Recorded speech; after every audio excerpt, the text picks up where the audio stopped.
जब एक शख्स लगभग 45 वर्ष के थे तब उनकी पत्नी का स्वर्गवास हो गया था। लोगों ने दूसरी शादी की सलाह दी, परंतु उन्होंने ये कहकर मना कर दिया कि पुत्र के रूप में पत्नी की दी हुई भेंट मेरे पास है, इसी के साथ पूरी जिंदगी अच्छे से कट जाएगी। पुत्र जब वयस्क हुआ तो पूरा कारोबार पुत्र के हवाले कर दिया। स्वयं कभी अपने तो कभी दोस्तों के ऑफिस में बैठकर समय व्यतीत करने लगे। पुत्र की शादी के बाद वो और अधिक निश्चित हो गए। पूरा घर बहू को सुपुर्द कर दिया। पुत्र की शादी के लगभग 1 वर्ष बाद दोपहर में खाना खा रहे थे।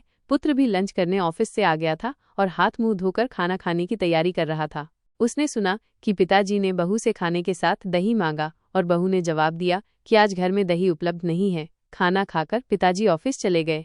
थोड़ी देर बाद पुत्र अपनी पत्नी के साथ खाना खाने बैठा। खाने में प्याला भरा हुआ दही भी था। पुत्र ने कोई प्रतिक्रिया नहीं दी और खाना खाकर स्वयं भी ऑफिस चला गया। कुछ दिन बाद पुत्र ने अपने पिताजी से कहा, पापा, आज आपको कोर्ट चलना है, आज आपका विवाह होने जा रहा है। पिता ने आश्चर्य से पुत्र की तरफ देखा और कहा, बेटा, मुझे पत्नी की आवश्यकता नहीं है और मैं तुझे इतना स्नेह देता हूँ कि शायद तुझे भी माँ की जरूरत नहीं है, फिर दूसरा विवाह क्यों? पुत्र ने कहा, पिताजी, न तो मैं अपने लिए माँ ला रहा हूँ, न आपके लिए पत्नी, मैं तो केवल आपके लिए दही का इंतजाम कर रहा हूँ। कल से मैं किराए के मकान में आपकी बहू के साथ रहूंगा तथा आपके ऑफिस में एक कर्मचारी की तरह वेतन लूंगा, ताकि आपकी बहू को दही की कीमत का पता चले। माँ बाप हमारे लिए ATM कार्ड बन सकते हैं तो हम उनके लिए आधार कार्ड तो बन ही सकते हैं।